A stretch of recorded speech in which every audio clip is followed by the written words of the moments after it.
কবি ছন্দের মাধ্যমে বলছেন, হবি দিশাহারা না পাবি সাহারা, হবি দিশাহারা না পাবি সাহারা, নিশ্চয় দোজকে যাবে দুশমনে মুস্তাফা। ওরাই দিশাহারা হবে, তারা বেসাহারা হবে, তারা কোনো লাভবান হতে পারবে না।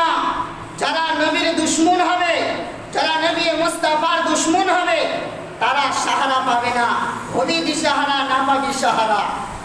যদি দিশাহারা হবি, যদি নবীর সঙ্গে ভালোবাসা না থাকবে, নবীর সঙ্গে প্রেম যদি না থাকে, তাহলে কিয়ামতের দিন দিশাহারা হয়ে যাবে।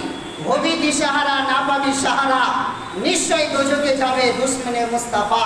সামাইনে মুআজ্জাজ, সেই দিন আল্লাহর অনুগ্রহ হবে। আল্লাহ তাবারক ওয়া তাআলা 70,000 ফেরেশতাকে আল্লাহ অর্ডার করবেন, 70,000 ফেরেশতাকে আল্লাহ বলবেন, যাও ওই জাহান্নামকে নিজস্ব জায়গা থেকে তোমরা, ওই জাহান্নামকে নিজস্ব জায়গা থেকে তোমরা ওই হাসরের প্রান্তরে নিয়ে যাও। হাসরের প্রান্তরে নিয়ে যাওয়ার জন্য নির্দেশ দেবেন আল্লাহ তাবারক ওয়া তাআলা ফেরেশতাদেরকে। সুতরাং 70,000 ফেরেশতা তারা ওই জাহান্নামকে পায়ের মধ্যে, জাহান্নামের গলার মধ্যে তক ঢেলে শিকল বেঁধে টানতে টানতে ওই জাহান্নামকে নিজস্ব জায়গা থেকে 70,000 ফেরেশতা টানতে টানতে হাসরের প্রান্তরে নিয়ে যাবে।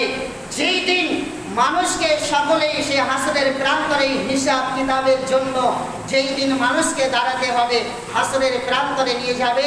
আর হাসরের প্রান্তরে যখন জাহান্নামকে রেখে দেওয়া হবে, তো জাহান্নাম গর্জন করে এমন একটা বিকট আওয়াজ করবে, সেই আওয়াজে সমস্ত মাহশরের প্রান্তরে যত সমস্ত মানুষেরা হিসাবের জন্য, কিয়ামতের জন্য তারা দ্বন্দ্বায়মান হয়ে থাকবে, তারা ভয়ে কম্পিত হয়ে তারা নিজের হাঁটুর বলে জমিনে পড়ে যাবে,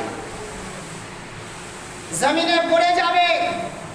আর তারা চিৎকার করে বলবে, তারা সেই হাসরের প্রান্তরে আওয়াজ করে চিৎকার করে এই জাহান্নামের বিকট আওয়াজের গর্জনে তারা কলেমা পর্যন্ত পাঠ করতে ভুলে যাবে।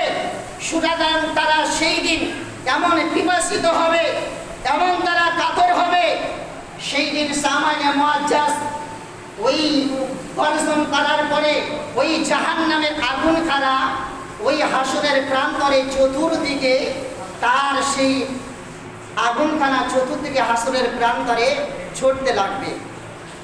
হাসরের প্রান্তরে যখন জাহান্নামের আগুন চতুর্দিকে যখন দৌড়তে শুরু করবে, চতুর্দিকে যখন ফেলে যাবে, চতুর্দিকে যখন প্রকাশ পাবে, তখন সেই জাহান্নামের আগুন সেই হাসরের প্রান্তরে, সেই সময় যারা মৃত্যু ব্যক্তি হবে, সেই সময় যারা জালিম অত্যাচারী হবে, সেই সময় ওই গুনাহগার পাপী দাপী ব্যক্তিদেরকে ওই জাহান্নামের আগুন নিজের দিকে তখন ডাক দেবে।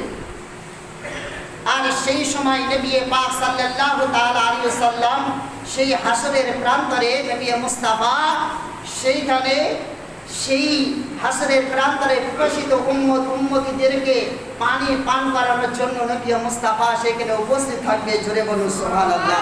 যার জন্য কবি বা শায়র বলছেন, হাসরের ময়দানে, হাসর ময়দানে বিচার দিনে শুকা গলা পানি পিনে, হাসর ময়দানে বিচার দিনে শুকা গলা পানি পিনে নবী মোদের নিবেন ছিনে, পানি দিবেন উম্মতগণে। জোরে বলুন সুবহানাল্লাহ।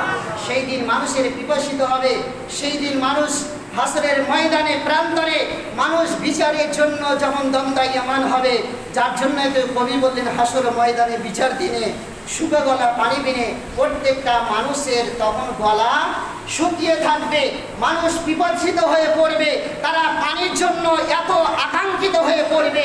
সেই দিন নবী মুস্তাফা সাল্লাল্লাহু তাআলা আলাইহি সাল্লাম পানি দেওয়ার জন্য হাউজে কাউসারের পানি নিজের হস্তে মোবারকের হাতে নিয়ে দাঁড়িয়ে থাকবেন। জোরে বলুন সুবহানাল্লাহ। সেই দিন নবী সেই দিন পানি দিবেন কাদেরকে? চিনে চিনে নির্বাচিত করে, নিজের উম্মতদেরকে নির্বাচিত করে